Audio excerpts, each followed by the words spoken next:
Hello hi friends, ಹೇಗಿದ್ದೀರಾ?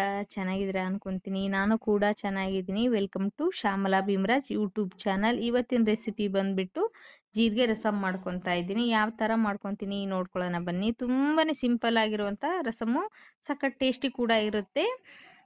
ಯಾವ ಥರ ಮಾಡ್ಕೊಳೋದು ನೋಡ್ಕೊಳ್ಳೋಣ ಬನ್ನಿ. ಇಲ್ಲಿ ಒಣ ಕೊಬ್ಬರಿ ಇಟ್ಕೊಂಡಿದ್ದೀನಿ, ಕಾಳು ಮೆಣಸು, ಜೀರಿಗೆ, ಕರಿಬೇವು ಸೊಪ್ಪು, ಇದು ಅರಿಶಿಣ ಕೊಂಬು, 3 ಒಣಮೆಣಸಿನ್ಕಾಯಿ. ಇದನ್ನೆಲ್ಲ ಹುರ್ಕೋಬೇಕು. ಇವಾಗ ಬಾಣಲಿ ಇಟ್ಕೊಂಡಿದ್ದೀನಿ, ಎಣ್ಣೆ ಕೂಡ ಹಾಕಿದ್ದೀನಿ. ಇವಾಗ ಜೀರಿಗೆ ಹಾಕಿದ ನಂತರ ಕಾಳು ಮೆಣಸು ಕೂಡ ಹಾಕಿ ಸ್ವಲ್ಪ ಹುರ್ಕೋಬೇಕು ಚೆನ್ನಾಗೆ.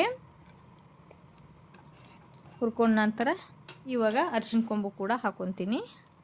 ಅರಿಶಿಣ ಕೊಂಬು ಹಾಕೊಂಡ ನಂತರ ಒಣಮೆಣಸಿನ್ಕಾಯಿ ನೋಡಿ ಕಾಣಿಸ್ತಾ ಇರ್ಬೋದು, ಈ ಥರ ಹುರ್ಕೋಬೇಕು. ಒಣ ಕೊಬ್ಬರಿ ಕೂಡ ಹಾಕೊತೀನಿ, ಕರಿಬೇವು ಸೊಪ್ಪು, ಇದನ್ನೆಲ್ಲ ಹಾಕಿ ಚೆನ್ನಾಗಿ ಹುರ್ಕೊಂಡ ನಂತರ ಮಿಕ್ಸಿಗೆ ಹಾಕಿ ಗಿರ್ರ ಅನ್ಸ್ಬೇಕು. ಲಾಸ್ಟಲ್ಲಿ ಒಂದೇ 1 ಸ್ಪೂನಷ್ಟು ಅಕ್ಕಿ ನೆನೆ ಇಟ್ಕೋಬೇಕು. ಅದು ನೆನೆ ಇಟ್ಕೊಂಡು ಇದು ಕೂಡ ಅದನ್ನು ಕೂಡ ಮಿಕ್ಸಿಗೆ ಹಾಕೋಬೇಕು. ಅಕ್ಕಿ ನೆನೆಸಿಟ್ಟಿರ್ತೀವಲ್ವ ಅದು ಕೂಡ ಮಿಕ್ಸಿಗೆ ಹಾಕೋಬೇಕು. ತುಂಬಾ ಸಿಂಪಲ್ ಆಗಿರುತ್ತೆ ಇದು.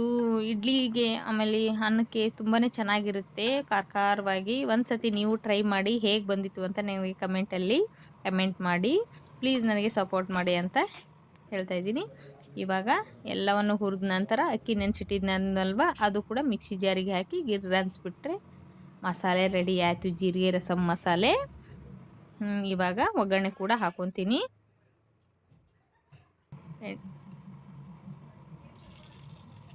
ಸಾಸಿವೆ ಹಾಕೊತಾ ಇದ್ದೀನಿ, ಜೀರಿಗೆ, ಬೆಳ್ಳುಳ್ಳಿ, ಒಣಮೆಣಸಿನ್ಕಾಯಿ, ಕರಿಬೇವು ಸೊಪ್ಪು ಕೂಡ ಹಾಕೊತಾ ಇದ್ದೀನಿ. ಯಾರೆಲ್ಲ ನೋಡ್ತಾ ಇದ್ರೆ ಇಷ್ಟ ಆದರೆ ಲೈಕ್ ಮಾಡಿ, ಶೇರ್ ಮಾಡಿ, ಕಮೆಂಟ್ ಮಾಡಿ, ಸಬ್ಸ್ಕ್ರೈಬ್ ಮಾಡ್ಕೊಳ್ಳಿ. ನಾನು ಮಾಡೋ ವಿಡಿಯೋ ಎಲ್ಲ ನಿಮಗೆ ತಲುಪುತ್ತೆ.